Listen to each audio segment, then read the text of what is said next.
దేశం మొత్తం మీదున్న best gold sellers, best designs ఇప్పుడు హైదరాబాద్ లో pan India jewel show. Don't miss it.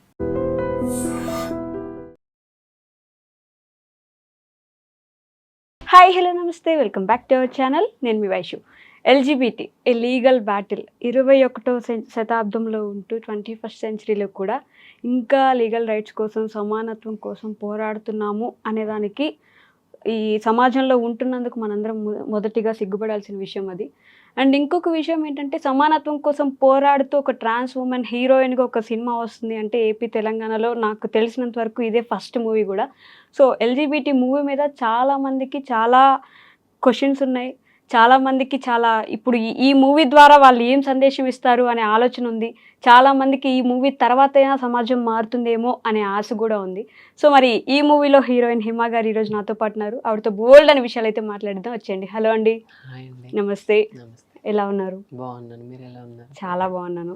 So LGBT rights కోసం ఇంకా మనం పోరాడాల్సి వస్తుంది అన్నందుకు ఐమ్ రియల్లీ సారీ అండి. ఫస్ట్ ఆఫ్ ఆల్, ఒక ట్రాన్స్ ఉమెన్ అంటే, నేను చాలామంది ట్రాన్స్ ఉమెన్స్ని ఇంటర్వ్యూస్ చేస్తే ప్రతిసారి వాళ్ళు మేము ఇదే చేయాలి, మాకు ఇంక ఏం చేయడానికి అవకాశం లేదు, మేము ఏం చేసినా సమాజం యాక్సెప్ట్ చేయదు, అందువల్ల మేము రోడ్ల మీద డబ్బులు అడగాల్సిందే, ఐ మీన్ భిక్షాటన చేయాల్సిందే అనే స్టేజ్ దగ్గర నుంచి ఈరోజు ఒక ట్రాన్స్ ఉమెన్ ఒక హీరోయిన్గా, మూవీలో సైడ్ క్యారెక్టర్ కాదు, ఇంకే క్యారెక్టర్ కాదు, ఒక హీరోయిన్గా లీడ్ చేయడం అనేది it's a very grateful thing అండి. మీకు కంగ్రాచులేషన్స్ ఫస్ట్ ఆఫ్ ఆల్ దానికి. సో ట్రాన్స్ ఉమెన్ అంటే అలానే అనే దాని నుంచి మీరు ఇక్కడ దాకా ఎలా వచ్చారు అసలు? అయితే ఈ అవకాశం రావడానికి మా డైరెక్టర్ గారు సునీల్ కుమార్ రెడ్డి సార్ గారికి నేను చాలా రుణపడి ఉంటాను. ఎందుకంటే ట్రాన్స్జెండర్స్ కేవలం బెగ్గింగ్కి, ప్రాస్టిట్యూషన్కి, ఓపెనింగ్స్కే పరిమితం కాకుండా ట్రాన్స్జెండర్స్ ఏమైనా చేయగలుగుతారు, ఏ ఫీల్డ్లో అయినా ముందుకు రాగలుగుతారు అని ఒక మంచి ఉద్దేశంతో ఈ మూవీ తీయడం నాకు చాలా సంతోషంగా అనిపించింది అండి. బట్ మీకు ఎలా వచ్చింది ఆపర్చునిటీ? అంటే ఆపర్చునిటీ ఎలా వచ్చిందంటే, ఫస్ట్ సార్ గారు మా కమ్యూనిటీ మొత్తం గురించి డిస్కషన్ చేస్తున్నారంట. మా చంద్రముఖి గారు అని ఉంటారు, వారితో. తర్వాత మూవీ గురించి ట్రాన్స్జెండర్స్ కొంతమందిని ఆడిషన్స్కి తీసుకున్నారు. ఆడిషన్స్లో ఒకరు సెలెక్ట్ అయ్యారు. సెలెక్ట్ అయిన వారిని ఇంకా కొంతమంది డైరెక్టర్ గారు, ఇంకా కొంతమంది మా ఇంటికి రావడం జరిగింది. అయితే ఆ రోజు నేను అనుకోకుండా మా గురువు వాళ్ళ ఇంటికి వెళ్ళాను. వెళ్ళినప్పుడు స్టెప్స్ మీద నేను కూర్చున్నాను. సార్ వాళ్ళు, మా కమ్యూనిటీ వాళ్ళు అప్పుడే మీదకి వస్తున్నారు. సార్ సడన్ గా నన్ను ఇట్లా చూసారు. ఒక 10 seconds అలా గట్టిగా చూసేసి ఇంట్లోకి వెళ్ళిపోయారు. ఇంట్లోకి వెళ్ళి వాళ్ళు డిస్కషన్ చేస్తూ సార్ చెప్పారంట, ఈ ఆడిషన్ చేసిన అమ్మాయి కాదు, ఆ మెట్ల మీద కూర్చుంది కదా, ఆమె నా హీరోయిన్, ఆమె మూవీలో మెయిన్ క్యారెక్టర్ చేయాలని అప్పటిదప్పుడు డిసైడ్ చేసుకొని నన్ను సెలెక్ట్ చేయడం జరిగింది. బట్ ఏదో మీరు వెతుక్కున్నట్టు కాదు, మిమ్మల్ని వెతుకుతూ వచ్చినట్టు వెతుక్కుంటూ వచ్చింది అవకాశం. బట్ అంటే మీకు యాక్టింగ్ అంటే ముందు నుంచి ఇంట్రెస్ట్ ఉండిందా? అస్సలు లేదండి. అసలు నాకు యాక్టింగ్ రాదు, అసలు షార్ట్ ఫిలిమ్స్ కాదు, ఒక ఇంటర్వ్యూ కూడా నేను ఎప్పటివరకు ఇవ్వలేదు. నాకు నచ్చదు. నార్మల్గా అప్పుడప్పుడు టైంపాస్ రీల్స్ తీసేదాన్ని, అంతేకాని యాక్టింగ్ మీద అంత ఇంట్రెస్ట్ లేదు. ఎందుకు ఒప్పుకున్నానంటే, మా ట్రాన్స్జెండర్స్ గురించి కదా మూవీ, మా ట్రాన్స్జెండర్స్ అందరి గురించి నన్ను రీప్రజెంట్ చేయమంటున్నారు కదా అనే ఒక దృష్టిలో నేను ఒప్పుకోవడం జరిగింది మూవీ. బట్ ఏమనిపిస్తుంది అంటే, నిజంగానే జనాలు ఈ సినిమాని యాక్సెప్ట్ చేయడం, ఈ సినిమా తర్వాత మీ మీద ఒపీనియన్ మారుతుంది జనాలకి అని అనిపిస్తుందా మీకు? ఒపీనియన్ ఖచ్చితంగా మారాలి అనుకునే ఇప్పుడు ఈ మూవీ తీయడం జరిగింది. ట్రాన్స్జెండర్స్ అందరి మీద ఒపీనియన్ మారాలి, మమ్మల్ని చూసే విధానం మారాలి.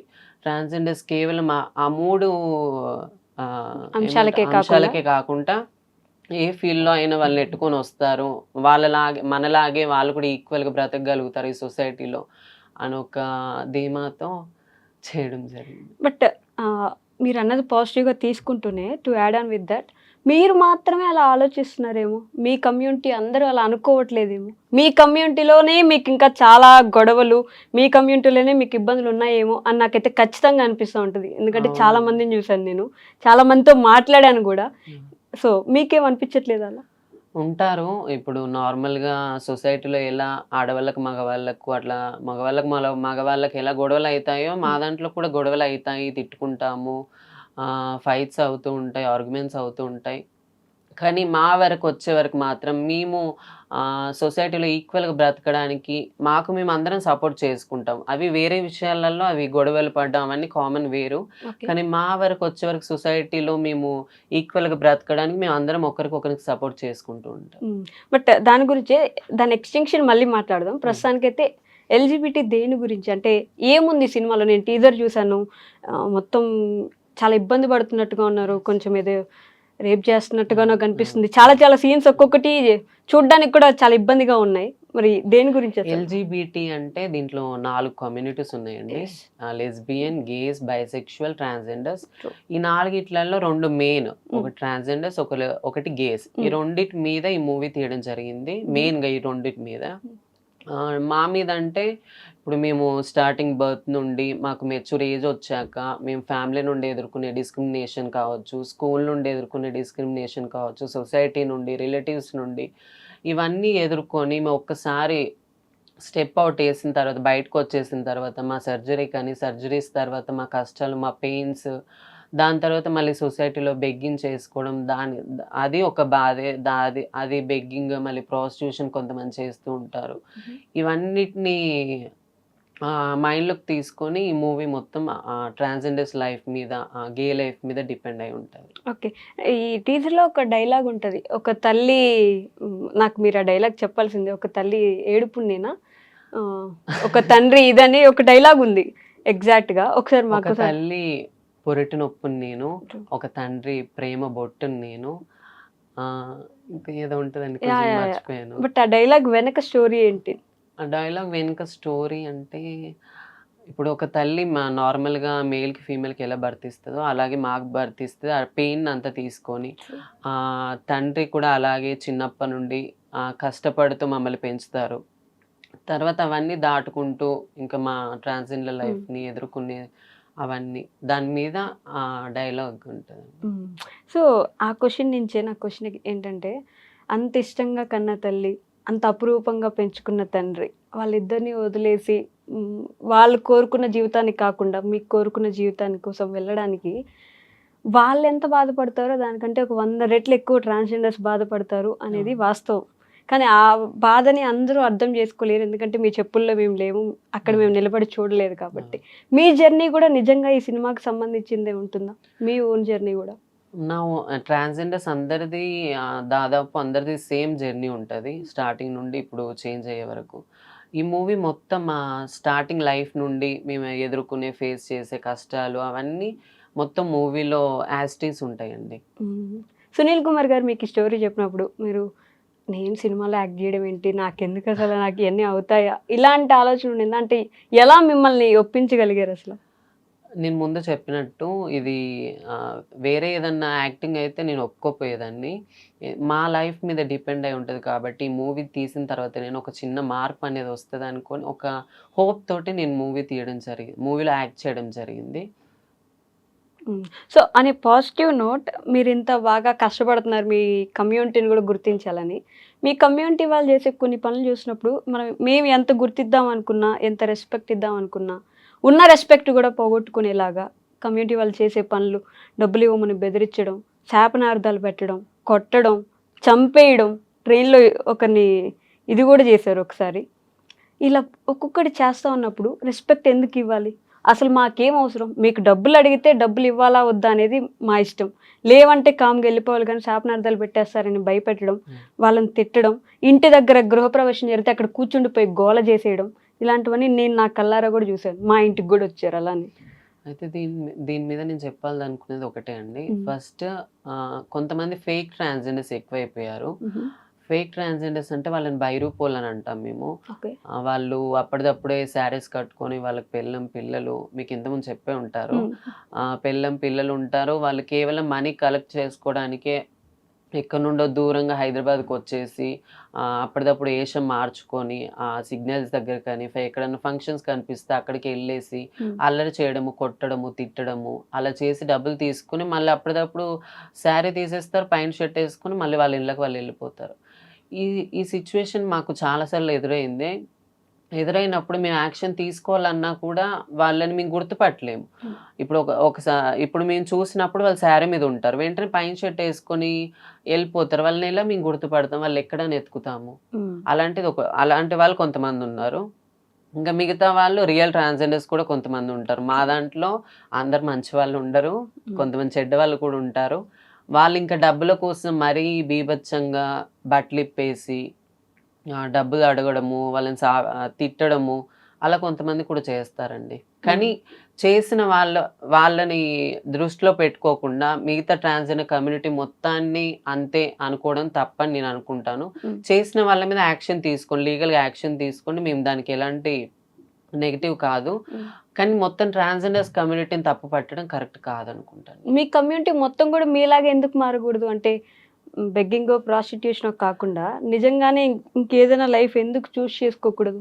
ఇప్పుడు ఒక 2 ఇయర్స్, 1 ఇయర్స్ బ్యాక్ నుండి సీఎం గారు రేవంత్ రెడ్డి గారు కొన్ని స్కీమ్స్ ఇచ్చారు, జాబ్స్ ఇచ్చారు. హైడ్రాలకని, ట్రాఫిక్‌ల, పోలీసులకని చాలామంది ట్రాన్స్జెండర్స్ జాబ్స్ చేసుకుంటున్నారు. ఇంకా మాకు సపోర్ట్ కానీ వస్తే, ఇంకా గవర్నమెంట్ నుండి కానీ, సొసైటీ నుండి కానీ సపోర్ట్ వస్తే ఎవరికీ ఇష్టం ఉండదు కదండీ! నచ్చని పని ఎవరు చేయాలని ఉంటది? బెగ్గింగ్ చేయడం కానీ, ప్రాస్టిట్యూషన్ ఎవరికి నచ్చదు మా ట్రాన్స్‌జెండర్స్. కానీ ఏ సపోర్ట్ లేక సొసైటీ నుండి, గవర్నమెంట్ నుండి ఎంతోమంది చదువుకున్న వాళ్ళు కూడా ఉన్నారు. పీహెచ్‌డీ చేసిన వాళ్ళు, నర్సింగ్ చేసిన వాళ్ళు మా దాంట్లో. అయినా వాళ్ళు ఇప్పటికి బెగ్గింగే చేస్తున్నారు. ఎందుకు? ఏ సపోర్ట్ లేక. ఓకే. మారేటప్పుడే మీకు తెలిసి ఉంటుంది కదా, ఇదే మన జీవితం, మనం ఇంతే ఉండబోతున్నాం అని తెలిసే ఉంటుంది కదా. అప్పుడేంటంటే ఆ ఏజ్‌లో 13, 14 ఇయర్స్ అప్పుడు అంతా ఆలోచించమండి. కేవలం ఒక్కటే మేము మైండ్‌లో పెట్టుకుంటాం. మారిపోవాలి. సర్జరీ చేయించుకోవాలి, అమ్మాయిలాగా ఉండాలి. ఇంకేదొద్దు. అదొక్కటే మైండ్‌లో ఉండేది మాకు. ఇంకా చేంజ్ అయిన తర్వాత మేము ఓన్లీ మా లైఫ్ మొత్తం ఈ మూడిటి వరకే పరిమితం. మాకే ఆప్షన్స్ ఉండవని అప్పుడు అర్థమైంది. మీకు ఓకే అంటే మీ పర్సనల్ లైఫ్ గురించి కూడా ఒక 2 క్వశ్చన్లు అడగొచ్చు. మీ పేరెంట్స్‌కి అప్పుడు చెప్పారా ఇంట్లో, ఇలా అనిపిస్తుందమ్మా, నేను చెప్పాను. మారిపోవాలనుకుంటున్నాను, నా వల్ల అవ్వట్లేదు? చెప్పాను. ఏంటి వాళ్ళ రెస్పాన్స్? 14 ఇయర్స్ వరకు నేను చెప్పలేదు. నాలో నేనే బాధపడుతూ, నాకు నేనే ఫేస్ చేస్తూ చాలా రోజులు గడిపానట్లా. Sorry to interrupt. అంటే ప్రతి ఒక్క ట్రాన్స్‌జెండర్‌కి 10 ఇయర్స్‌కి వచ్చేసరికి ఇలా అనిపిస్తూ ఉంటుందా? అంటే అప్పుడే కదండీ మెచ్యూర్ ఏజ్, హార్మోన్స్ కానీ చేంజ్ అవ్వడం ఆ ఏజ్‌లోనే అవుతాయి కదా! ఆ ఏజ్‌లోనే తెలిసిపోయిద్ది మాకు. మా నడక కానీ, మా టాకింగ్ ఆఫ్ వే కానీ తెలిసిపోయినప్పుడు ఎవరికి చెప్పుకోవాలో అర్థం కాదు. తర్వాత ఇక ఫ్యామిలీ వాళ్ళు ఇబ్బంది పెడతా ఉంటారు. చదువుకో, అది చెయ్యి, ఇది చెయ్యి అంటారు. మాకు నచ్చదు, మాకు ఇష్టం లేక ఓపెన్ అప్ అయిపోతాం. ఇంకా తట్టుకోలేక. ఓపెన్ అప్ అయిపోయినప్పుడు మమ్మీ నేను ఇది కాదు, నా బాడీ ఇది కాదు, నేను రాంగ్ బాడీలో ఉన్నాను, నాకు అంత మంచిగా అనిపించట్లేదు, నా మైండ్ అంతా పాడైపోతుంది మమ్మీ, నేను చేంజ్ అవ్వాలనుకుంటున్నాను అన్నప్పుడు లేదు, వాళ్ళు ఒప్పుకోరు. కామన్గా ట్రాన్స్జెండర్స్ వాళ్ళ ఫ్యామిలీస్ ఎవరు ఒప్పుకోరు. ఒప్పుకోనప్పుడు కొట్టడము, తిట్టడము, రిలేటివ్స్ రావడము, ఏం చేస్తావురా, మారాక ఏం చేస్తావు, అడుక్కుంటావా, ఏం చేస్తావు, రోడ్డు మీద పోయి నిల్చుంటావా, అప్పుడే అలాంటి మాట్లాడడము. ఇంకా నాకేం చేయాలో తెలియక ఇంట్లో నుండి పారిపోయి వచ్చేసాను హైదరాబాద్కి. నా 15 ఇయర్స్ అప్పుడు నేను వచ్చేసాను ఇంట్లో నుండి. మీరు ఒక్కదాన్ని వచ్చేసాను. ఎవరైనా తెలిసిన వాళ్ళు ఉన్నారా అప్పుడు మీకు బయట? ఎవ్వరూ లేరండి అప్పుడు టచ్లో కూడా. హైదరాబాద్కి వచ్చిన తర్వాత మా వేరే ఫ్రెండ్ ద్వారా మా గురువుగారు, సోనారాతుడు గురుగారు అని ఉంటారు, ఆవిడ నెంబర్ తీసుకొని అక్కడికి వెళ్ళి ఈ గురువు గారి కల్చర్ ఏంటి? ప్రతి ఒక్కరు మాకు గురువు ఉంటారు, వాళ్ళనే మేము పెళ్లి చేసుకుంటామని కూడా చెప్తారు. ఈ కల్చర్ ఎలా మొదలైంది అసలు? ఈ కల్చర్ ఇప్పుడు కాదండి, ఎప్పుడు 1000 ఇయర్స్ బ్యాక్ నుండి ఆ కల్చర్ అనేది వస్తుంది. అంటే 1000 ఇయర్స్ బ్యాక్ నుండే ట్రాన్స్జెండర్స్ ఉన్నారు. అవునండి. అయినా మీరు ఈక్వల్ రైట్స్ కోసం ఇప్పుడు కూడా పోరాడుతున్నారు. ఓకే. సో అప్పటి నుంచి ఆ కల్చర్ ఉంది. అప్పటి నుంచే ఉంది. గురువు గారు, అమ్మ, చేల, కూతురు, ఇలా మాకు మేమే ఒక ఫ్యామిలీని క్రియేట్ చేసుకొని మాకు మేమే ఒక లైఫ్ని లీడ్ చేస్తూ ఉంటున్నాం. ఓకే. మీరు చదువుకోలేదండి? నేను 10th ఆపేసానండి. 10th వరకు 9th చదివేసి 10th స్టార్ట్ అవుతుందనగా ఆపేసి వచ్చేసాను. స్కూల్లో కూడా మీకు అలా అనిపిస్తుండేదా? స్కూల్లో అసలు చాలా ర్యాగింగ్ చేసేవాళ్ళండి మా ఫ్రెండ్స్. అంటే అనుకునే వాళ్ళు మా ఫ్రెండ్సే నన్ను చీదరింపుగా, ఇప్పుడు నేను ఇంటర్వెల్ అయింది కదండి, మెన్స్ గర్ల్స్ వాష్రూమ్కి వెళ్తారు. నేను వాష్రూమ్ వెళ్ళాలంటే భయపడేదాన్ని. ఇప్పుడు ఒకవేళ వాష్రూమ్ వెళ్ళాను అనుకో, మా ఫ్రెండ్స్ అంటారు, నువ్వు గర్ల్స్ వాష్రూమ్కి వెళ్ళాలి కదా, ఇటు ఎందుకు వస్తున్నావు అని అలాంటి మాటలు, చెక్క అనడము, 0.5 అనడము, ఇంక ఇవే మాటలండి ట్రాన్స్‌జెండర్ ప్రతి ఒక్కరి లైఫ్‌లో ఫ్యామిలీ తోటి, స్కూల్‌లో ఫ్రెండ్స్ తోటి, రిలేటివ్స్ తోటి, సొసైటీ తోటి ఈ 4 వర్గాలతోటే చాలా పోరాటం మీ చేస్తాను. టీచర్స్ ఎప్పుడు సపోర్ట్ చేయలేదా మీకు? అంటే వాళ్ళైనా అట్లీస్ట్ ఎదురు తిరిగి అందరూ ఒకటే నాన్న స్కూల్‌లో అని మాట్లాడలేదా? నిజం చెప్పాలంటే మా టీచరే నాకు విరుద్ధంగా మాట్లాడిన రోజులు కూడా ఉన్నాయి. ఏంటంటే నేను నాకంటే ఎక్కువ చదువుకునేదాన్ని కాదు. మార్క్స్ కొంచెం తక్కువొచ్చేటివి. అప్పుడు మా సార్ అన్నాడు, "ఏం కాదులే నువ్వు పెద్దగా ఏం చదువుకోకుండా చేసేదేముంది? ఇంకొన్ని రోజుల తర్వాత నీకు వేరే వర్క్ ఉంటదిలే. నువ్వు వేరే అయిపోతావులే" అనడము. ఆ ఏజ్‌లోనే. వాహ్! అలా డిస్క్రిమినేట్ చేసి మాట్లాడడము టీచర్సే. బుద్ధి చెప్పాల్సిన టీచర్సే అలా డిస్క్రిమినేట్ చేసి మాట్లాడితే ఇంకా స్కూలుకి పోయి ఏం లాభం? ఇంకా టీచర్స్ ఉండి ఏం లాభం? ఎవరైనా మారుతారని ఎలా హ్మ్. అనుకుంటాం. అంతే అంతే కదా! కదా! అబ్బో! అలాంటి అంటే తక్కువగా చిన్న చూపు చూస్తారు కానీ వాళ్ళు ఎంత ఫేస్ చేసి ఇక్కడి దాకా వచ్చారని ఆలోచించినప్పుడు నిజంగానే కొంచెం బాధేస్తా ఉంటది. బట్ ఎట్ ఏ సైడ్ ఇది చెప్తూనే మీ వాళ్ళు ఇబ్బంది పెట్టినప్పుడు చూస్తుంటే వీళ్ళంతేలే వీళ్ళు మారరు అనే ఆలోచన కూడా కంటిన్యూస్‌గా వస్తా ఉంటది. ఈ 2 సైమల్టేనియస్‌గా ఉంటాయి మాకెప్పుడు. So coming back to the movie, ఈ షూటింగ్స్ చేస్తున్నప్పుడు గానీ అంత మీ కమ్యూనిటీ మీ వాళ్ళు ఉన్నారు కాబట్టి అసలు ఎలా జరిగింది? షూట్ ప్రాసెస్ ఎలా ఉండింది? ఈ మూవీలో దాదాపు ఒక 30 ట్రాన్స్‌జెండర్స్ దాకా చేశామండి. ఓహ్! తర్వాత ఈ మూవీలో చాలా పెద్ద పెద్ద వాళ్ళున్నారు. హుహు. ఎల్‌బి శ్రీరామ్ గారు, హ్మ్. ప్రీతి నిగమ్ గారు, ఆనంద్ అనుపమ్ చక్రపాణి గారు, హ్మ్. అనుపమ్ ఖేర్ ఖేర్ గారు. గారు, యాహ్! ఇంకోరెవరో ఉన్నారు. వీళ్ళందరూ పెద్ద పెద్ద వాళ్ళతో యాక్ట్ చేయడము, హ్మ్. వాళ్ళతో స్క్రీన్ షేర్ చేసుకోవడము. వాళ్ళెలా ఉన్నారు అంటే? చాలా ఫ్రెండ్లీగున్నారండి. అవునా? ఏదో ప్రౌడ్‌గా మేము హీరోస్, మేము యాక్టర్స్, పెద్ద యాక్టర్స్ హ్మ్. అని కాకుండా చాలా ఫ్రెండ్లీగా, చాలా సున్నితంగా హ్మ్. ఎంత మాట్లాడారో అసలు. చాలా రిసీవ్ చేసుకున్నారు. మళ్ళీ నాకు యాక్టింగ్ కొత్త గదా! అక్కడక్కడ సీన్స్ కొంచెం చెప్పడం రాకున్నా, చేయడం రాకున్నా, ఇలా కాదమ్మా ఇలా చేయాలి అని చెప్పడము, ప్రాక్టీస్ చేపియడము చాలా బాగా చేశారండి. రీల్స్‌కి, సినిమాకి చాలా తేడా ఉంటుంది చాలా గదా! డిఫరెన్స్ మరి ఉందండి. సునీల్ గారు మిమ్మల్ని ఎలా హ్యాండిల్ చేశారంటే మీకు ఫస్ట్ డే గాని, లేకపోతే ఆ షూట్స్ విషయంలో గాని? ఫస్ట్ చాలా కామ్ అండ్ కూల్. హ్మ్. ఏదైనా చాలా మెల్లగా, నిదానంగా మనకు అర్థమయ్యేదాకా సార్ చెప్తూనే ఉంటారు. అస్సలు అరవడం. అరవడము, కసిరించుకోవడం అలాంటిది ఏమి ఉండదు. చాలా కంఫర్ట్‌గా చెప్పేవాళ్ళు. హ్మ్. దానివల్ల నేను ఈజీగా చేయడం జరిగింది. ఓకే. ఎల్‌జీబీటీ ఓన్లీ ఆంధ్ర, తెలంగాణలో గాదు, ఇండియా వైడ్ రిలీజ్ అవుతుందని విన్నాను. ఆ! బట్ అది చాలా పెద్ద ప్రాసెస్ కదా! ఎలా అంటే ఎలా జరిగిందది? ఇదంతా మరి డైరెక్టర్ గారే చూసుకుంటున్నారు. హ్మ్. సునీల్ సార్ గారు. హ్మ్. అంతా ఆయన మీదే డిపెండ్ అయ్యి ఉంది. హ్మ్. మీ ఇన్‌స్టాగ్రామ్ రీల్స్‌లో నేను కామెంట్స్ చూస్తా ఉన్నానండి. నన్ను పెళ్లి చేసుకుంటారా మీరు? నన్ను పెళ్లి చేసుకుంటారా మీరు? నన్ను మీరు పెళ్లి చేసుకోండి. మనం పెళ్లి చేసుకుందామా? మినిమమ్ ఒక 100 కామెంట్స్ అయినా ఒక రీల్ కింద నన్ను పెళ్లి చేసుకోండి మీరు. మనం పెళ్లి చేసుకుందాం. చూసుంటారు కదా మీరు గూడా. చూస్తుంటాను. ఏమనిపిస్తది అలా? నవ్వుకుంటాను. నవ్వుకుంటారా? నవ్వుకుంటాను. ఎందుకంటే వాళ్ళు పెట్టే కామెంట్స్ మేము నవ్వుకుంటాం. అది సీరియస్‌గా తీసుకుంటే మా లైఫ్ డ్యామేజ్ అయిపోయిద్ది కాబట్టి, అలాంటి కామెంట్స్ చూసేసి నవ్వుకొని వదిలేస్తాను.